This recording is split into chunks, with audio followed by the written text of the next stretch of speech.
सुखदेव जी मुनि ने समय निर्धारित किए और कथा का श्रीमद् भागवत कथा का आयोजन रखा गया।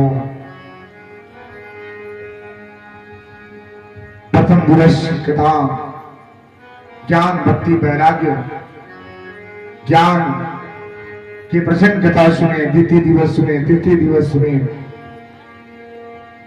सुनते गए। जब एक बार उनके मन में विचार आया, क्या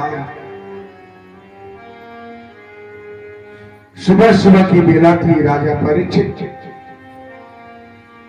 सूर्योदय के भले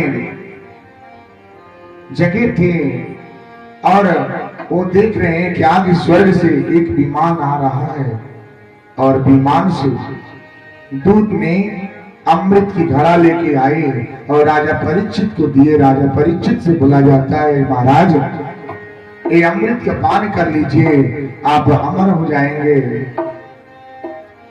आपकी मृत्यु नहीं होगी। राजा परीक्षित के मन में तो प्रश्न आ गया,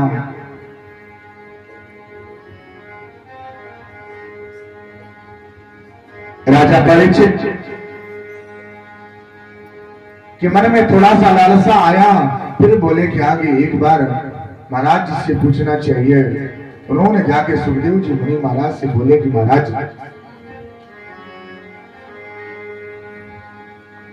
हमारे लिए स्वर्ग से विमान आया है और विमान के द्वारा अमृत की घड़ा आई है कि श्रीमद् भागवत कथा का स्नान करना चाहिए।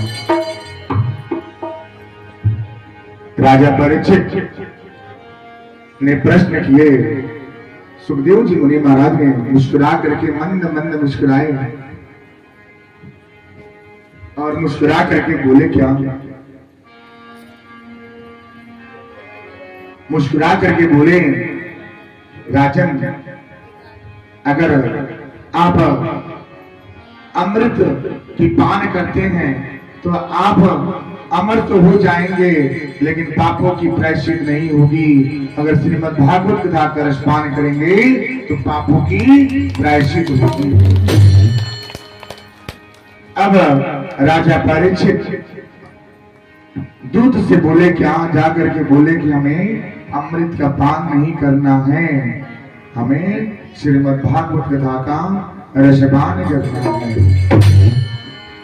हम आपसे प्रश्न बोलते हैं कि एक तरफ अगर कोई व्यक्ति आवे और आप लोगों से बोले, आपका मन भटकाने के लिए बोले कि एक तरफ 5 लाख रुपया अगर आपके सामने रख देवे और एक तरफ श्रीमद् भागवत कथा रखे, तो आप क्या लेना पसंद करेंगे, 5 लाख रुपया या श्रीमद् भागवत कथा का रसपान? क्या लेना पसंद करेंगे? 5 लाख रुपया चाहिए या श्रीमद् भागवत कथा का रसपान चाहिए? नहीं समझे? समझ लीजिए, एक बार और दोहरा देते हैं। कोई अगर एक व्यक्ति आता है और आ करके अगर आपसे बोले कि लीजिए ये 5 लाख रुपया ये रख लीजिए, लेकिन श्रीमद् भागवत कथा का रसपान न कीजिए, तो आप क्या करेंगे? 5 लाख रुपया लेंगे या श्रीमद् भागवत कथा का रसपान करेंगे? क्या करेंगे? सुंदर ताली दे दीजिए।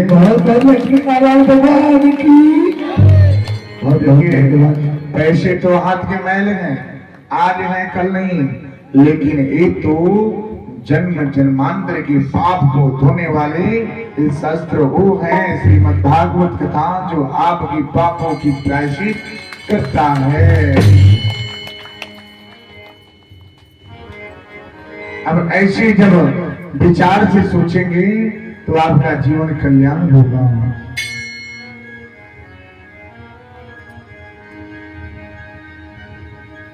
अब चलते हैं, चलिए दिव्य दर्शन जो संसार के उत्पत्ति कारक है उनका दिव्य दर्शन करेंगे। उसके बाद कथा का सार में विमान के अमृत को लौटा दिए और लौटाने के बाद जब लौटा दिए और कथा का श्रवण करने लगे, 4 दिन हुआ, 5 दिन हुआ, कथा का श्रवण करते करते अब राजा परीक्षित राजा परीक्षित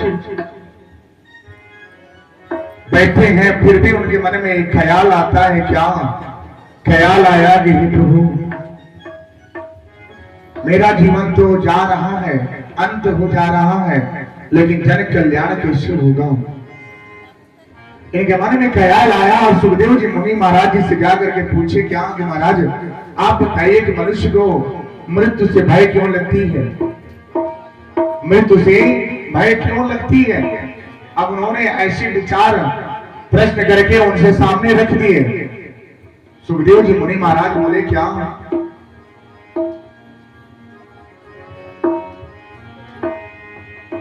सुखदेव जी मुनि महाराज बोले कि जो व्यक्ति पापी होता है, जो कभी भगवत भगवान जी का ध्यान नहीं करता, जो कभी ध्यान बंधन स्तुति नहीं करता, उसकी जो प्राण है वो अंत समय में बहुत ही कष्टों का सामना करना पड़ता है।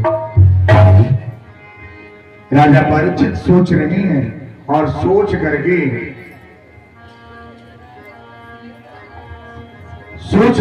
ऐसी ऐसी विचार मन में प्रकट हो रहे हैं, करे तो करे क्या। एक तरफ माया भी है, दूसरे तरफ भगवत भगवान जी का ध्यान भी है। उन्होंने बोला कि माया को कैसे त्यागा जा सकता है। उन्होंने बोला कि अगर श्रीमद् भागवत कथा का स्मरण करते हैं तो आपको माया आपसे दूर चला जाएगा। अगर सच्चे मन से हृदय से अगर आप भक्ति करते हैं तो आपको माया का कोई बंधन आपके पास नहीं रहेगा।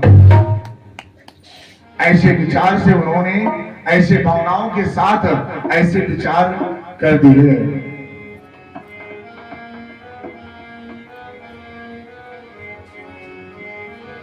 सुखदेव जी मुनि महाराज ने उनको ज्ञान दिए और ज्ञान देने के बाद अब जीवन की वो उजाले की ओर उनको लेके जा रहे हैं, जिससे उनकी जीवन कि अमृत का पान करना अच्छा है कि श्रीमद् भागवत कथा का पान करना अच्छा है। मुनि जी बोले, अगर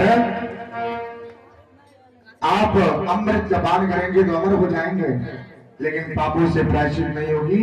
अगर श्रीमद् भागवत कथा का स्मरण करेंगे तो पापों से प्रायश्चित होगी। अब राजा परीक्षित सब मोह बंधन को छोड़ करके श्रीमद् भागवत कथा का रसपान करने में लग गए और अंत में उन्होंने बोला कि हे महाराज, हे मुनिश्रेष्ठ, मौत से भय क्यों लगता है। उन्होंने बोला, जो अच्छे कर्म करते हैं उनको शरणागति मिलता है, जो बुरे कर्म करते हैं उनको मौत से भय होता है, उनको मृत्यु निकट नहीं आता, वो तड़पते हैं, बहुत कष्टों का सामना करना पड़ता है। राजा परीक्षित बोले, क्या मरने के वक्त मोह क्यों लगता है, माया क्यों लगता है। सुखदेव जी मुनि बोले, क्या महाराज, जो मोह माया को त्याग न करके केवल गृहस्थ जीवन को व्यतीत किया है, केवल धन कमाने में जीवन व्यतीत किया है, उसको मोह बंधन लगा रहता है कि मैंने तो सब कुछ की तैयारी कर लिए, लेकिन इसका तैयारी नहीं किया था। अगर जाने की बारी आई, अगर इसका भी तैयारी किया होता था तो शायद आज मेरे आंखों से आंसू नहीं आते।